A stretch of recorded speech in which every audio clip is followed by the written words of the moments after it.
ಜಾಮೀನು ಪಡೆದು ನಿರಾಳರಾಗಿದ್ದಾರೆ. ಜೊತೆಗೆ ತವರಿಗೂ ಕೂಡ ಎಂಟ್ರಿ ಕೊಟ್ಟಿದ್ದಾರೆ ಎಚ್.ಡಿ. ರೇವಣ್ಣ. ಸತತ 21 ದಿನಗಳ ಬಳಿಕ ಹೊಳೆನರಸೀಪುರಕ್ಕೆ ಮಾಜಿ ಸಚಿವ ಭೇಟಿ ನೀಡಿದ್ದಾರೆ.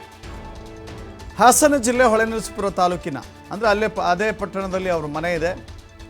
ಜೊತೆಗೆ ಹೊಳೆನರಸೀಪುರದಲ್ಲಿ ಲಕ್ಷ್ಮೀ ನರಸಿಂಹ ದೇವಸ್ಥಾನ ಇದೆ. ಮೊದಲು ಆಗಮಿಸ್ತಾ ಇದ್ದಂತೆ ದೇವಸ್ಥಾನಗಳಿಗೆ ಭೇಟಿ ಕೊಟ್ಟಿದ್ದಾರೆ. ಲಕ್ಷ್ಮೀ ನರಸಿಂಹ ಸ್ವಾಮಿ ದೇವಸ್ಥಾನಕ್ಕೆ ಆಗಮಿಸಿ ಪೂಜೆಯನ್ನು ಸಲ್ಲಿಸಿದ್ದಾರೆ. ಈ ಹಿಂದೆಯೂ ಕೂಡ ಪ್ರತಿನಿತ್ಯ ಇದೇ ದೇವಸ್ಥಾನಕ್ಕೆ ಬಂದು ಹೋಗುವಂಥ ರೂಢಿಯನ್ನು ರೂಢಿಸ್ಕೊಂಡಿತ್ತು. ಈಗ ಪ್ರಜ್ವಲ್ ರೇವಣ್ಣ ಕೇಸ್ನ ನಂತರದಲ್ಲಿ ಎಚ್.ಡಿ. ರೇವಣ್ಣ ಅವರು ಅನೇಕ ಕಾನೂನಿನ ಸಂಕಷ್ಟಕ್ಕೆ ಸಿಗಬೇಕಾಯಿತು.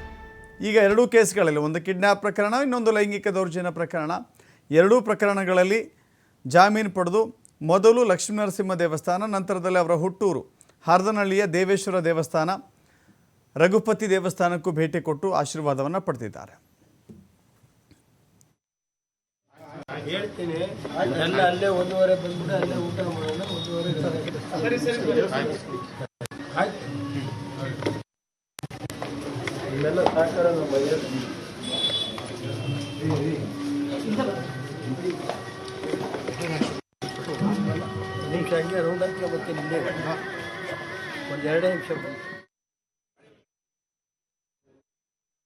ಇವತ್ತು ನಮ್ಮ ಜಿಲ್ಲೆಯ ಎಲ್ಲ ಎಲೆಕ್ಟ್ರಾನಿಕ್ ಮೀಡಿಯಾ ಇರ್ಬೋದು, ಪ್ರಿಂಟ್ ಮೀಡಿಯಾ, ಎಲ್ಲ ಪತ್ರಿಕಾ ಸ್ನೇಹಿತರಿಗೆ ನಾನು ವಂದನೆ ಸಲ್ಲಿಸಿ, ಇವತ್ತು ನ್ಯಾಯಾಲಯದಲ್ಲಿ ಕೇಸ್ ಇರುವಾಗ ನಾನು ಯಾವುದೇ ರಿಯಾಕ್ಷನ್ ಕೊಡೋದಕ್ಕೆ ತಯಾರಿಲ್ಲ.